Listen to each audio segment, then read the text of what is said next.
we want to just say pain is always bad and we want to avoid it at all costs. However, when something has been sensitized by your nervous system, meaning your nervous system has hypersensitivity in that area, it really perceives it, you're going to have increased perception of pain in that area forever. And you're also going to have an increased inflammatory response to something that has had past damage before as well. When we are thinking about that and we're marching forward to progress in our fitness, we have to account for the fact that there may be more pain in these structures that have been damaged previously. We don't just want to be thinking, I want to avoid pain. If something hurts, I should never do it.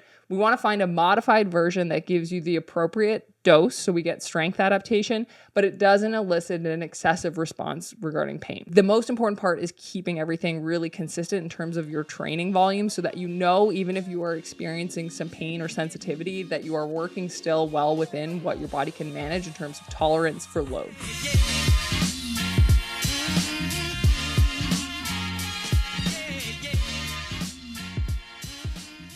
Hey everybody, it is Dr. Kristen Wishloff. Welcome to the Doc Wishloff podcast. On today's episode, we are talking about chronic injuries and how to manage them when we are moving into fitness with the rest of our lives. So when I'm thinking chronic injuries, let's talk structural stuff today. There's obviously a big slew of things that would kind of classify as a chronic injury, but for today, we're going to talk about disc herniations, ACL repairs, hip labral tears, joint replacements, anything where there is a piece that is different than what you started with as a human, and how we can kind of account for that and still move forward in a productive manner when we are building our fitness. Yeah? I will also say at the top of the episode, I have bundled up my 4-day fix programs, which are 4-day diagnostic walkthroughs. We're going to talk you through every little piece of interconnected movement and help you understand, yes, the location of your pain, but also how movement is flowing in the system and how that might actually be contributing to where you are experiencing pain. I say this at the top because one of the most important things we want to get digested and think about in our brain is usually people get hyper fixated on the site of the damage itself. So if you did an ACL repair, you're always like, my knee, I got to strengthen my quads, my hamstrings, and you think about that for years and years to come. However, a lot of the times what is skipped over when it talks about ACL injuries is your foot needs to get back in action, and that foot is really going to dictate how forces flow through the rest of the system. We have to look at pelvis and rib cage position because that's ultimately going to change how forces flow into your knee. So the first thing that I would say at the top of the episode when we are talking about working with structural pieces that are damaged in the long-term format, trying to move forward in fitness, is understanding that it is not just about the site of the damage. Yeah? Because I think people get really, really focused on, if I have had a hip surgery, I should be doing lots of hip exercises. You should definitely be doing some hip exercises, but it might not be the hip that's actually creating problems at the hip. It could be that your foot is not moving as efficiently and sequencing with that hip. It could be that your obliques are not super strong and how you're rotating your torso is now accounting for that hip. So the very first thing I would say off the hop is make sure you understand how that piece interacts with the rest of your movement system. Instead of just dosing focal exercises onto the site where you have had the structural change, let's look at the system and how it is flowing movement to ensure that there is not excessive force accumulating in that area that is already causing you some problems or has some structural changes. So first and foremost, I want you guys to understand how movement flows in the system. Like I said, you can check the show notes if you want me to walk you through that process. I've got 4-day programs that are going to talk you through how you see how that motion is flowing in the system and where you can bump up resilience to offload areas that have structural damage. So again, thinking about those ACLs, those knee replacement people, how do we double down the movement at your foot and clean up the flow of motion at something that does not have any structural damage to alleviate the stress and the rate that they accumulate in the areas that do have structural changes? Yeah? So flowing motion is going to be number one. That is where I start all chronic people is let's get our focus off of just the structural side. Let's see how it's moving within the system. Yeah? So step one, let's get the system flowing. Next up is understanding that there is a phenomenon called arthrogenic inhibition. So arthro is joint and inhibition is inhibitory. The musculature in an area that has some sort of structural damage is automatically going to be inhibited. So that arthrokinetic inhibition is going to make the muscles in the areas surrounding that structural damage stiffer. Your body is amazing, and it shape shifts depending on what you are asking of a tissue. If a tissue is constantly contracted, so you can think about this if your postural muscles that are always on, or if you have a joint that is being guarded or protected or inhibited, right? The musculature in the area is not having this clean on and off. It is either stuck on or it is unable to turn on. If we're having neurological dysfunction in the region of some structure, it's going to become more ligamentous. Basically, if there is less blood flow pumping in and out of a muscle and it is kind of constantly asked to be on, your body's going to go, this area would serve a ligament much better than a muscle. And it'll start to thicken the tissue so that it is more efficient in areas of low oxygen when there's not blood pumping and muscles moving. So what we want to identify is the areas that you are going to inherently have some sort of inhibition. We can then think of bringing blood flow. So treatment is really good for that in a variety of forms. Acupuncture is really effective for that.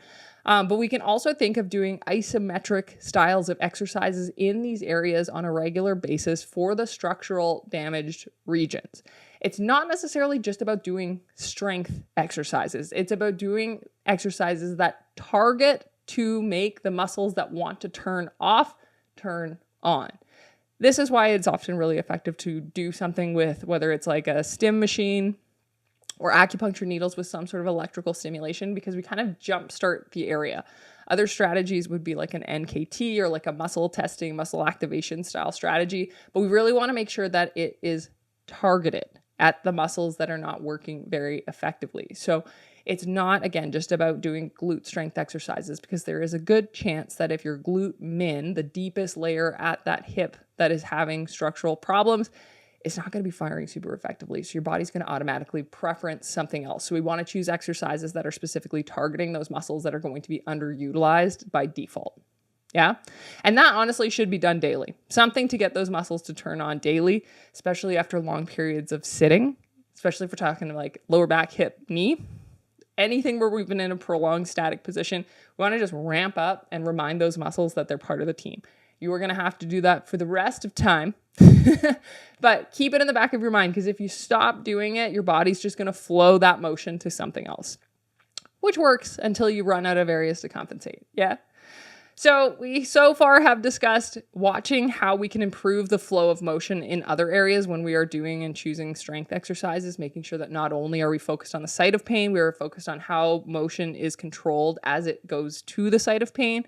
And then we have our focus on making sure that we are actually ramping up muscles that are getting neurologically inhibited due to the structural problems. Last is addressing the fact that chronic inflammation is always going to find areas that have had structural damage. And one of the great examples of this is if you've ever had a fever, a rheumatic fever specifically, like where you have joint aches. These aches are crazy. Like if you haven't ever had this experience, lucky, but if you've ever had a really bad flu and your joints ache, every past injury like comes straight to the forefront in your mind. And you're like, oh my God, how did this happen? How does it know? It knows because the tissues have changed. Anytime you have had an injury in your past, the connective tissue in those areas remembers, it knows, and the inflammation and potentially even the sensory, like neurological growth into the area. That's something with disc herniations, and tendons. You'll actually get new nerve growth into the damaged tissue. You're going to feel it a lot differently. And when you have ebbs and flows within the inflammation in your system, you're going to have more sensation pour into those areas that have had past damage. I say this because pain sensitivity is real, but it is also not super clear cut. So having pain in a structure that has chronically been injured does not mean the same thing as having pain in an area that has never been hurt before. And that's a tough thing to kind of reconcile with, because we want to just say pain is always bad and we want to avoid it at all costs. However, when something has been sensitized by your nervous system, meaning your nervous system has hypersensitivity in that area, it really perceives it a lot, you're going to have increased perception of pain in that area forever. And you're also going to have an increased inflammatory response to something that has had past damage before as well. So when we are thinking about that and we're marching forward to progress in our fitness, we have to account for the fact that there may be more pain in these structures that have been damaged previously. And targeting no pain ever is ultimately going to probably lead to more problems than it helps, right? We don't just want to be thinking, I want to avoid pain. If something hurts, I should never do it. We want to find a modified version that gives you the appropriate dose so we get strength adaptation, but it doesn't elicit an excessive response regarding pain.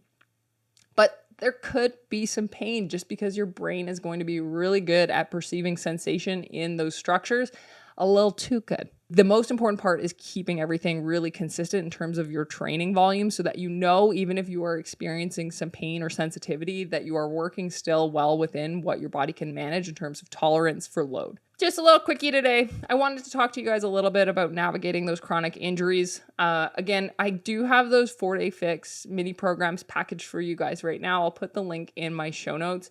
It's a really nice place to start when you are just trying to figure out how to deal with an injury. And it gets you zoomed off of that pain site, and it gets you kind of zoomed out to how your body is moving and flowing as a system.